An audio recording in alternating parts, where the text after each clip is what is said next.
Salam alaikum, اليوم إن شاء الله غادي نشوفو comment calculer l'entropie pour les quatre transformations en cas d'une transformation réversible. Donc je commence par la formule de d de S, ou bien de l'entropie. Donc d de S est égal à d de S échangé, c'est-à-dire l'entropie donc échangée entre le système et le milieu extérieur, plus un un autre d de S créé ou bien généré.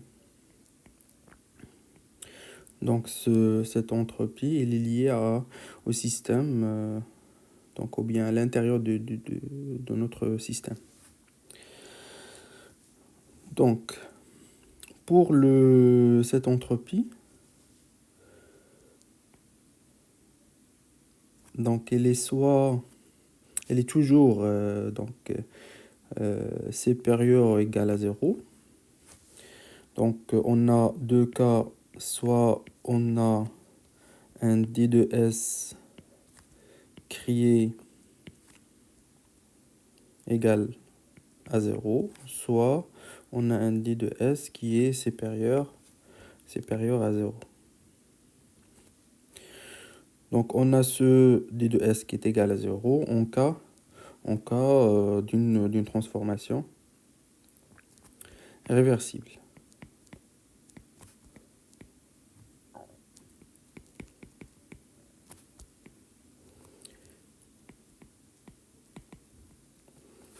C'est-à-dire, on connaît très bien donc, les états intermédiaires lors d'une transformation de A à B. Et aussi, on peut donc revenir à l'état final. Par contre, un d de S qui est supérieur à 0 signifie qu'on a une transformation qui est irréversible.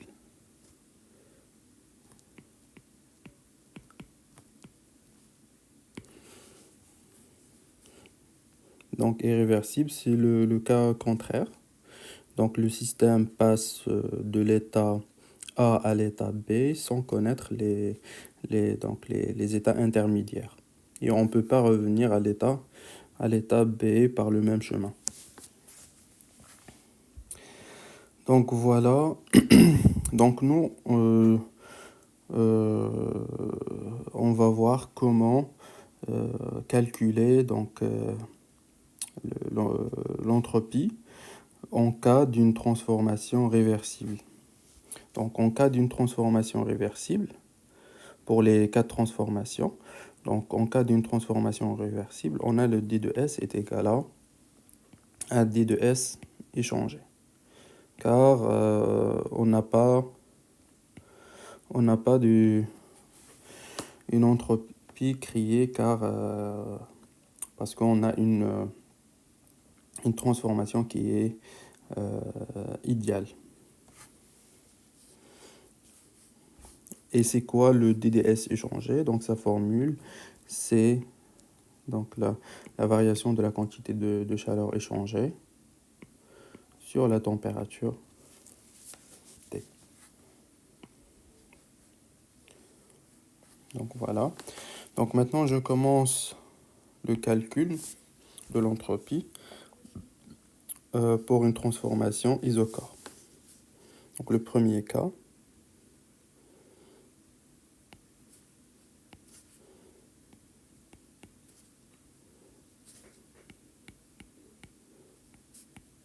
cas d'une transformation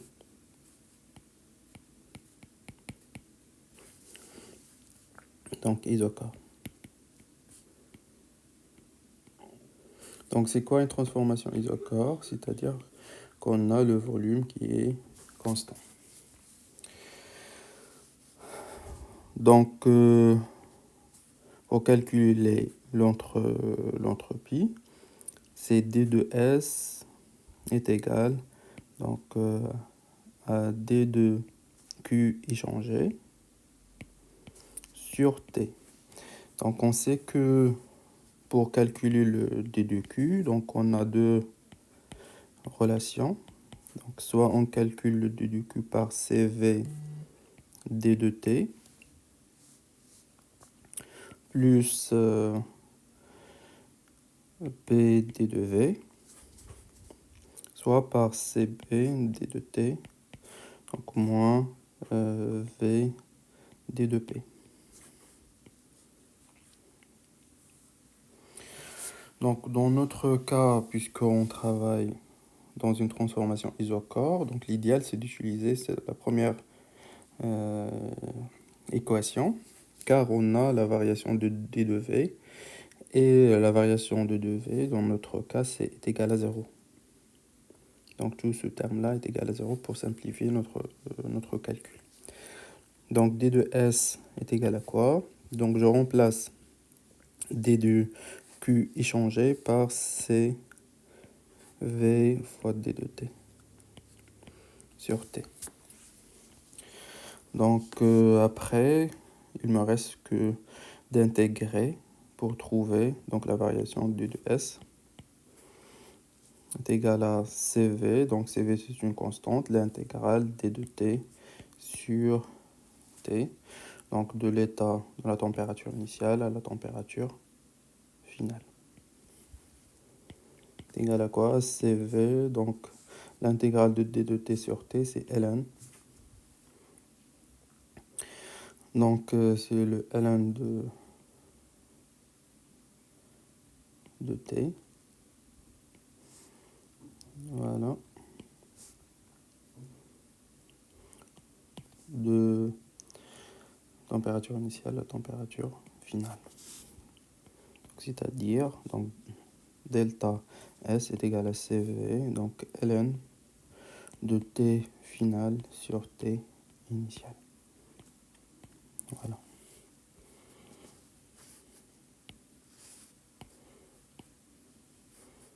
Donc voilà le calcul de l'entropie pour une transformation isochore. Donc maintenant je passe deuxième cas. Donc cas d'une transformation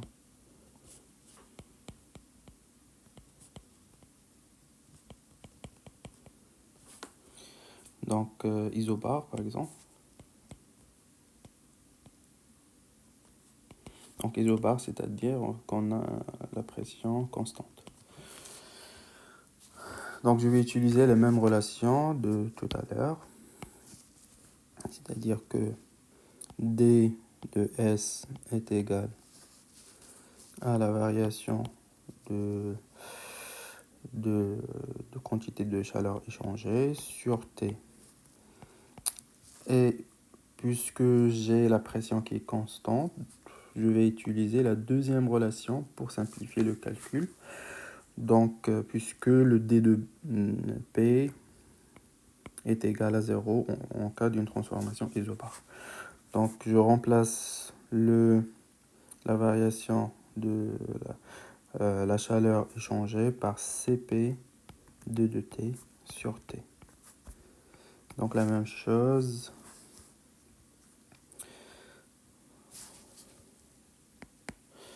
Si je veux delta S, donc c'est l'intégrale, donc je vais sortir Cp, donc c'est l'intégrale de d de T sur T, donc de T initial à T final, qui va me donner donc Cp, donc ln de T final sur T initial.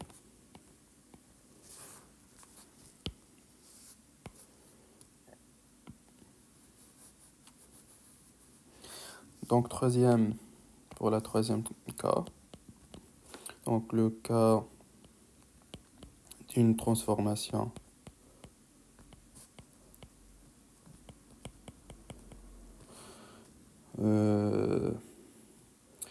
isotherme.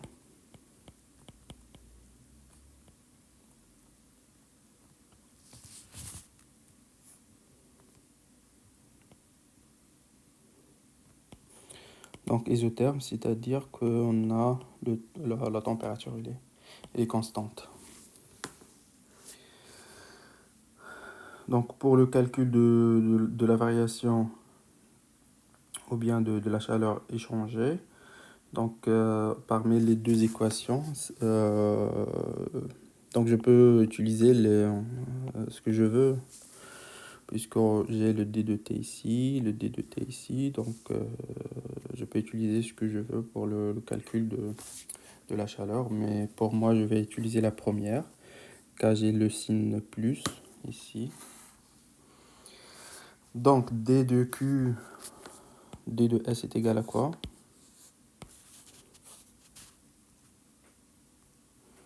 Donc D de S est égal à la chaleur échangée sur la température, qui est égal à aussi, donc je vais utiliser la première, c'est-à-dire celle-là. Donc c'est dP, c'est PT de V, parce qu'on a D de T vaut 0, donc sur T. Donc puisque donc P n'est pas constant,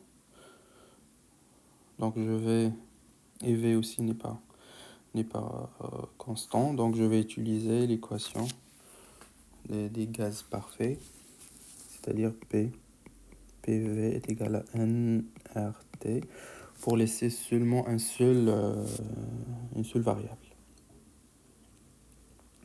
Donc P sur T est égal à quoi? P sur T est égal à nR sur V. Donc je vais remplacer ici, donc je vais remplacer tout ça par nR sur V. Donc D de S est égal à quoi? Donc est égal à D de V, donc par nR sur V.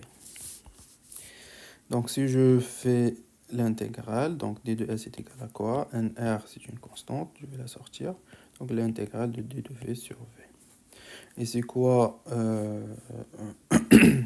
l'intégrale de D de V sur V? C'est ln de V. Donc nR c'est ln de V, donc la initiale finale.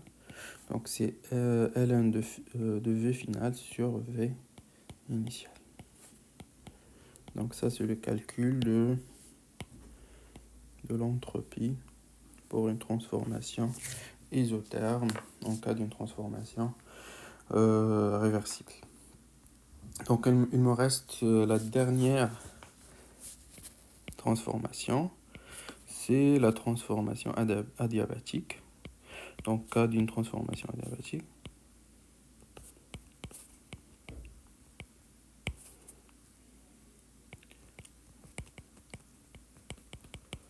donc dans une transformation adiabatique, donc on a quoi? On a la variation de la chaleur échangée est égale à 0. Donc si on a la chaleur échangée est égale à 0, donc l'entropie est égale à aussi 0. Donc puisqu'on a D de S est égal à D de Q échangé sur T, et on a ça est égal à 0, donc 0 sur T ça donne 0. Donc il n'y a pas d'entropie pour une transformation adiabatique. Donc voilà pour aujourd'hui, j'espère que j'étais clair et à la prochaine.